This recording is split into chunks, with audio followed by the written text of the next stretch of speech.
Klausītājiem, skatītājiem ir patiesi prieks, ka cilvēks tas interesē aizvien vairāk Latvijā. Jā, tad mazliet par to, kāda ir meža pieredze saistībā ar CO2 sensoriem un datiem, kas ir iegūti. Tad, jā, Latvijā ir uzstādīti nedaudz mazākā 1000 skolās šāda tipa CO2 sensori, kurus šeit lielākā daļa ir skolās pamanījuši. Šie sensori spēj noteikt ne tikai CO2 koncentrāciju gaisā, taču arī telpu temperatūru un gaisa mitrumu, kas, manuprāt, ir patiesībā pat varbūt dažkārt krietni svarīgāk nekā citi parametri, tieši gaisa mitrums, bet taču par to nedaudz vēlāk.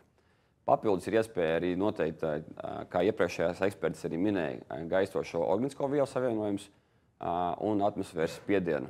Taču šīs lietas, šie mērījumi, šie sensoru daļas ir attiesatītas, deaktivizētas, jo tas neparedzēja projektu ietvaros, un tas arī mazliet ātrāk patērēt varbūt arī šo sensoru, šo uzstādīto iekārtu bateriju nolietojumu. Tad ir uzstādīti Latvijā nedaudz mazākā 14,000 mērītāji, no kuriem būtiskākā daļa, lielākā daļa ir tieši izglītības iestādēs, un nedaudz mazākā 1000 ir arī sociālās aprūpes iestādēs. Visbiežāk, visvairāk ir uzstādīts tieši intensīvi izmantojamās telpās, kas ir izglītība iestādēs tieši klasēs un tā tālāk, un sociālās aprūpes iestādēs ir koplietošanas telpās.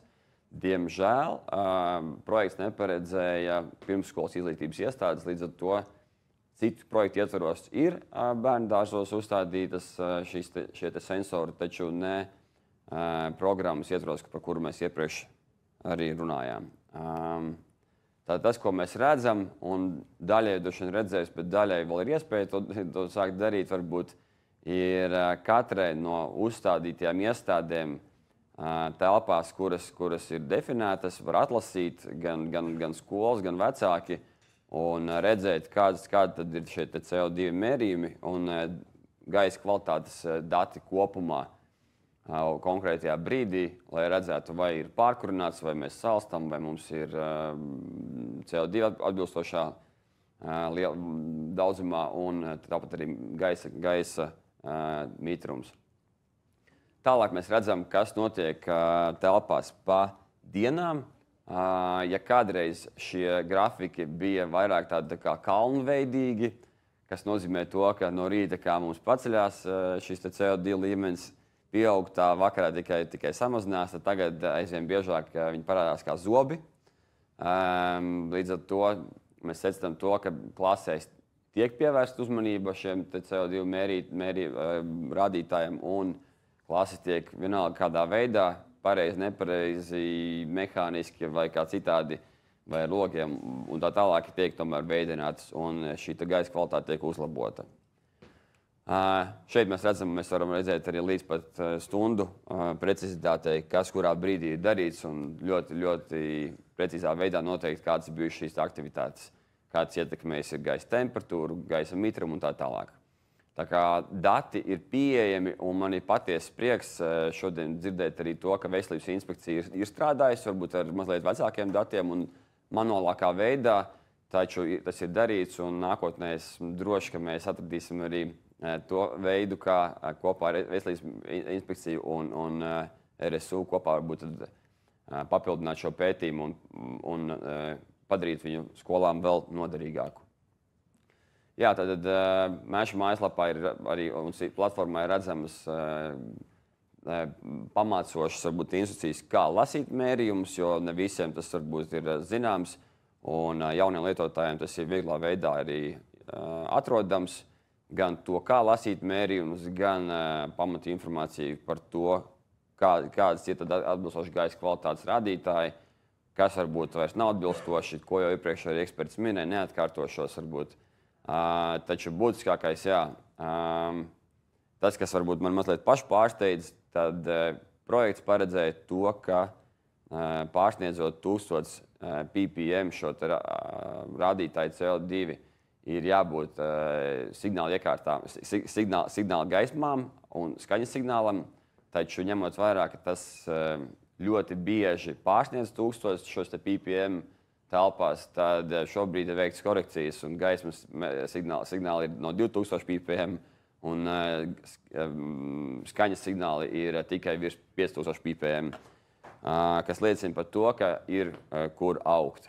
Jā, tad šo slaidu droši vien es ilgi nekavēšos, jo iepriekšējās runātājas arī ir pieminējušas, kas nozīmē, kāda ir ietekme uz kognitīvajām spējām un kopējo veselības stāvokli pie dažādiem ppm un pie dažādām laika normām, uzturoties šajā ppm. Taču nākamais slaids būs, domāju, ļoti interesants no manas dzimtās Cēsu puses, kur mēs varam redzēt, kāda ir bijusi mediāna CO2 rādījumiem. Un tas nav tikai Cēsu pusē, tas ir pa visu Latviju kopumā.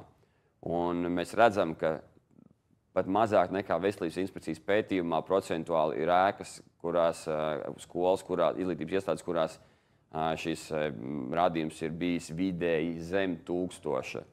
Tātad, un tepat mēs redzam, ka ir iestādes, kurās tas ir vidēji 2000, kas nozīmē to, ka politikas veidotājiem būtu jāpievērš uzmanību un jārod resursi, lai šīs skolu vides uzlabotu un tomēr padarītu bērniem atbilstošāku mikroklimatu telpās, kurās viņi iegūst izglītību.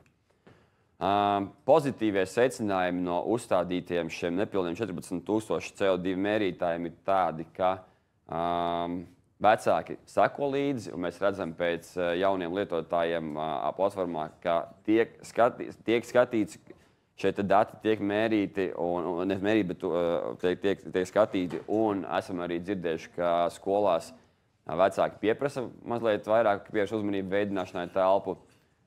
Ir parādījusies kontrole, jo ir redzami arī vēsturiskie dati. Kā iepriekš minēju, nav vairs tāds kalns novērojams varbūt, taču ir zobu grafiks, kas nozīmē, ka tiek intensīvāk mērīti dati un skatīti. Ir vieta izaugsmei, varbūt skanēs pesimistiski, taču viena no 1000 skolām palūdza paziņojums par CO2 pārkāpumiem, taču tas ir vairāk nekā 0 un vieta izaugsmē arī citām skolām to darīt. Arī iepriekšējais runātājs minēja to, ka pienāca brīdis, kad iztīrīja arī ventilācijas kanālus, ko mēs novērojam sākotnēji uzstādot šos CO2 mērītājus, ka sistēmas strādāja krietni efektīvāk nekā varbūt tas ir tagad, ir novērojami uzlabojumi. Paralēli varbūt ne ar šo saistītu prezentāciju, taču mēs esam arī veikuši skolās, uzstādījuši individuālus siltummēslus, kur ir jūtami redzama šī ekonomija energoresursiem.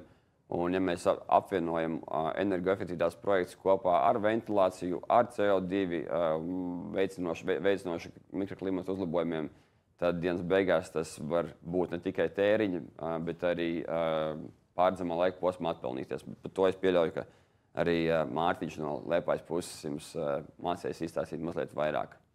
Negatīvie secinājumi ir tādi, ka pašreiz nav neviens, līdz šim vismaz man zināms, nebija neviens, kas strādātu šo informāciju un datiem.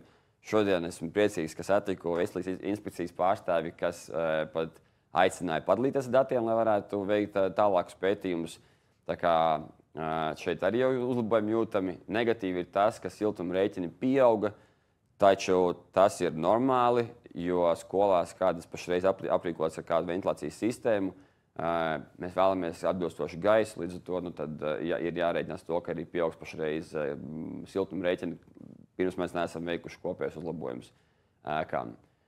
Tad tālāk, ko mēs novērojam, ka energoefektivitātes projektu radītāji ir pasliktinājušies, jo sasniegt solīto palika grūtāk.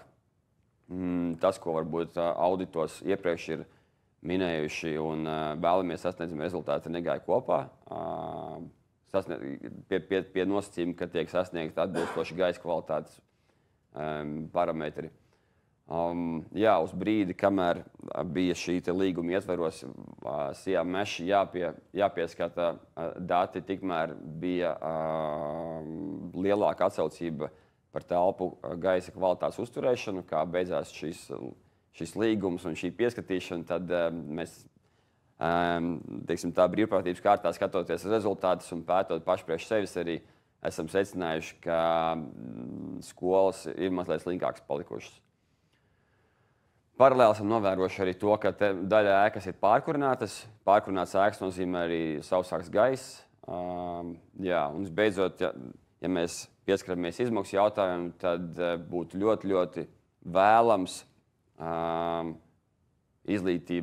starp izglītības struktūrām, politikas veidotājiem un ēku turētājiem un īpašniekiem vai uzturētājiem skaidri nodefinēt, kurš uzņemās par kādām izmaksām, kurš gūst ietaupījumus un kam tas viss ir jāuzraug un jāpieskata, kas saistās ar mikroklimatu.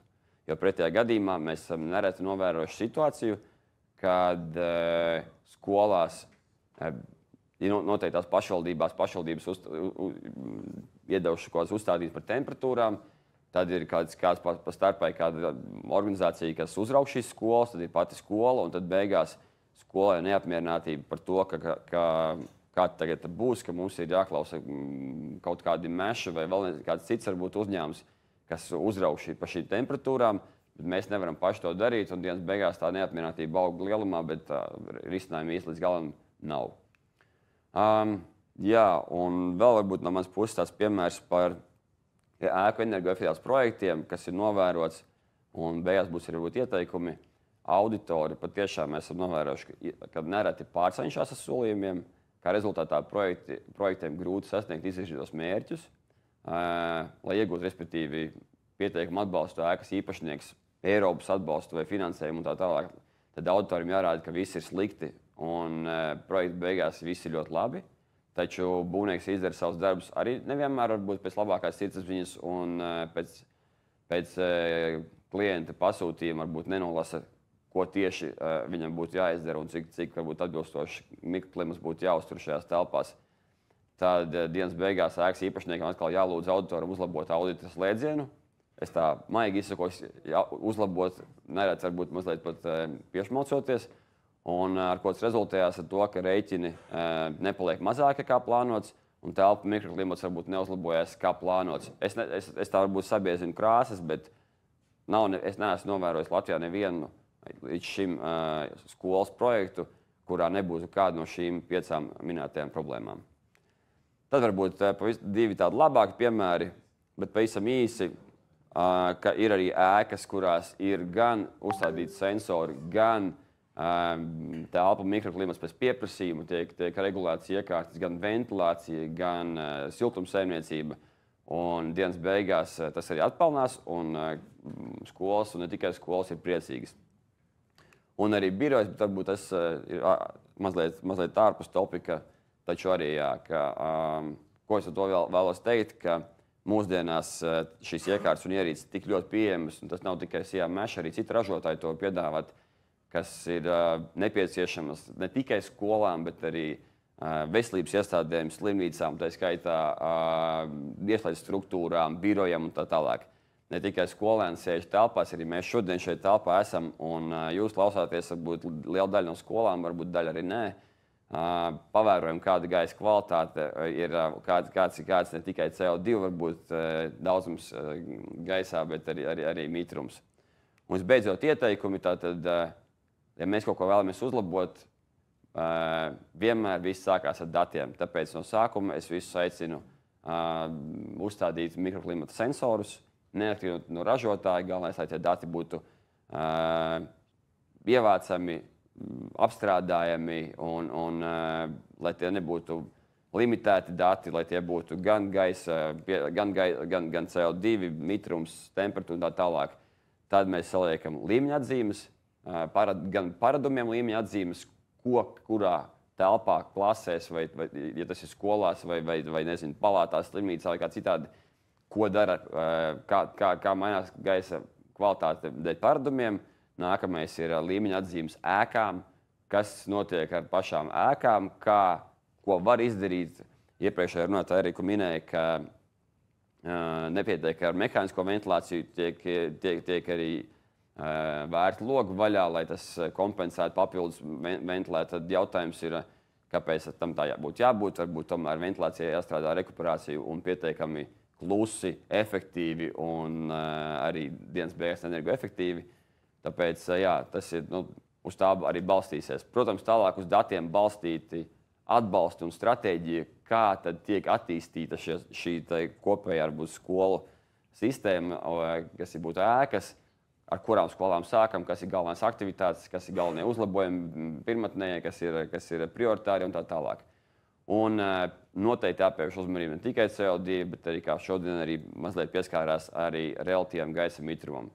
Jo aizvien vairāk pētījumi parāda to, ka gaisa mitrums vai arī tieši sauss gaiss ietekmē ne tikai bērnus, bet arī kopumā arī pieaugušos elpošanas visu sistēmu vairāk nekā CO2 piesātinājums gaisā.